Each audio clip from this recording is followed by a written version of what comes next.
Hello అన్నా వందనాలన్నా. చెప్పనా వాడాల్సిన అన్నా కోపం తగ్గిందా ఇంకా ఉందా చెప్తే. ఆ మాటలతో ఎందుకన్నా వాడాల్సిన అన్నా నీ ప్రాబ్లం చెప్పనా. నా మీద కోపం తగ్గిందా లేదా అని గుర్తు చేసుకుంటానా. అవునా అట్లా గుర్తు చేస్తున్నావు కదా రోజు ఇంకా. ఏలే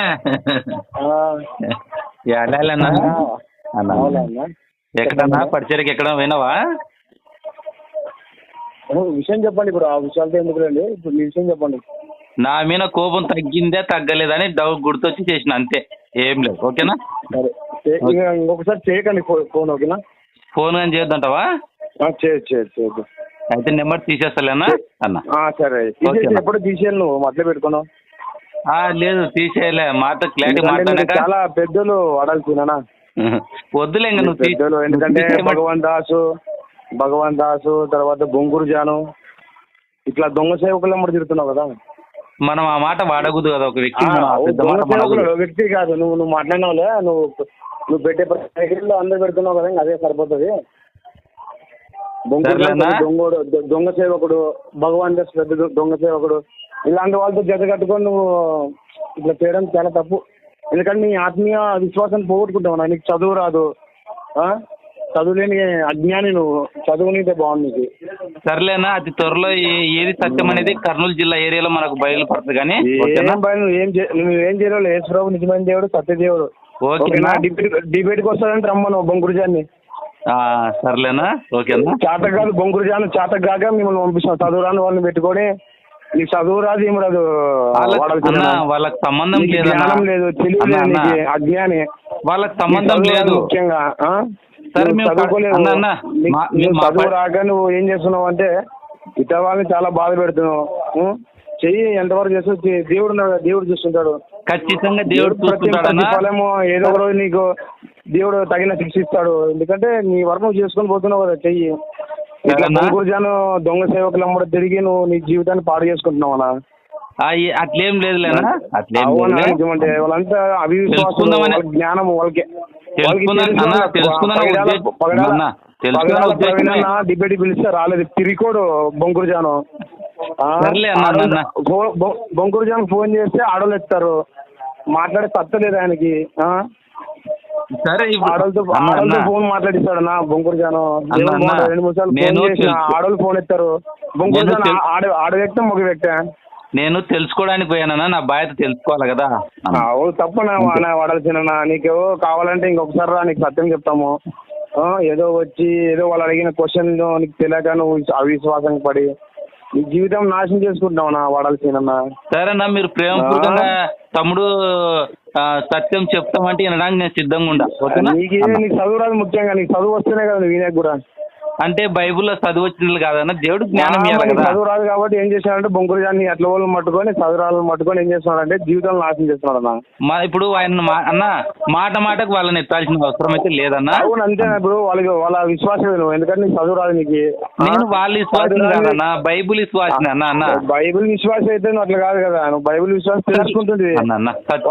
అడగాల్సిన అవసరం లేదు. నువ్వు చదివి తెలుసుకోవాలా. సత్యము ఏందనేది బయటపడతాయి కదా.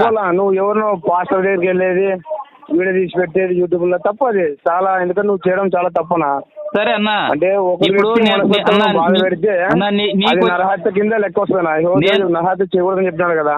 అంటే నువ్వు ఇలా చేసి చాలా మంది ఏం చేస్తున్నావు అంటే నువ్వు మనుషులు బాధ పెట్టి చాలా తప్పు చేస్తున్నావు అన్న. దాని నువ్వు అనుకోవచ్చు. సత్యం నువ్వు చెప్పు. నేను పోలీసుల మీద కేసు వేస్తాను, అందరి మీద కేసు పెడతాను, నేను ఏదానికన్నా సాధిస్తానంటే ఎంతవరకు నీ ఆశ? ఎప్పటికైనా 70 ఏళ్ళు మహా అంటే 80 లేదా 70 ఏళ్ళు బతావు. ఇలా చేసి ఎంతమందిని బాధ పెడతావు అర్థం చేసుకోరు. ఎప్పుడు నీ ఫ్యామిలీ ఉంది, నీ భార్య, నీ భార్య పిల్లల్ని ఎవరైనా బాధ పెడితే కూడా ఏమన్నా ఒప్పుకుంటావా? ఒక్క నిమిషం అన్నా, అవన్నీ వద్దనా. నువ్వు ఊకే ఫోన్ చేసి మీరు సత్యం ఏదన్నా చెప్పాలా అన్న, ఏదైనా చెప్పాలన్నప్పుడు ఆ ఏరియాకి వచ్చినప్పుడు కలవమంటే కలుస్తాను. ఓకేనా? అంతే. నువ్వు రాలేవులే. నువ్వు ఎందుకు ఏమన్నా నువ్వు రాలేవులా ఇక్కడికి?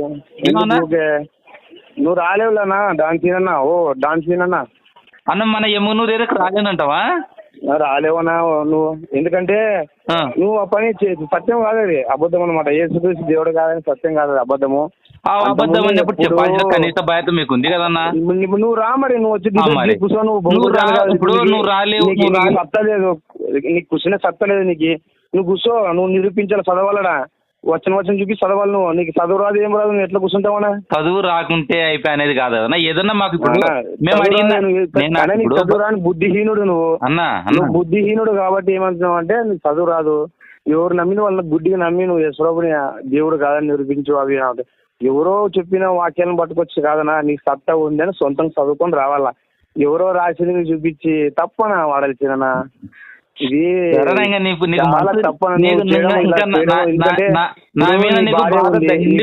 నీ పిల్లలు ఓకేనా, నీ భార్య, నీ పిల్లలు అలాంటి తెలిస్తే నీకు తెలియదు, నీకు ఆ విలువ తెలిస్తేనే కదా.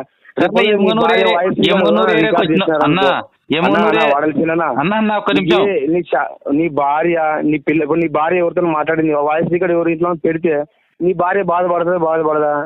ఆడపిల్లలు పెట్టలేదు కదన్నా అన్నా, నువ్వు అన్ని అట్లే చేస్తున్నావు అన్న. ఎవరో ఆడపిల్లలు పెట్టినట్టే కదా. ఇప్పుడు నువ్వు పెట్టినావు కదా, అది ఏ మగ పిల్లలే కదా పెట్టింది. కరెక్ట్ అన్న, నువ్వు ఎవరు మాట్లాడినా పెట్టకూడదు అట్లాంటివి, తప్పనా? ఎందుకంటే నువ్వు ఎవరైనా ఒక మనిషి, ఇప్పుడు ఒక భాష అందరూ భాషలు పెడతావు. నువ్వు సత్యం తెలుసుకునే వ్యక్తి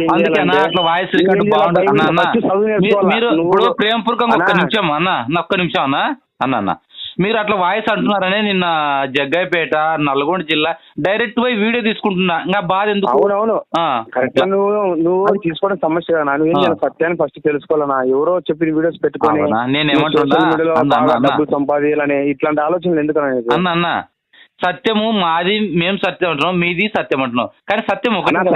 సత్యం గురించి కాదన్నా, సత్యం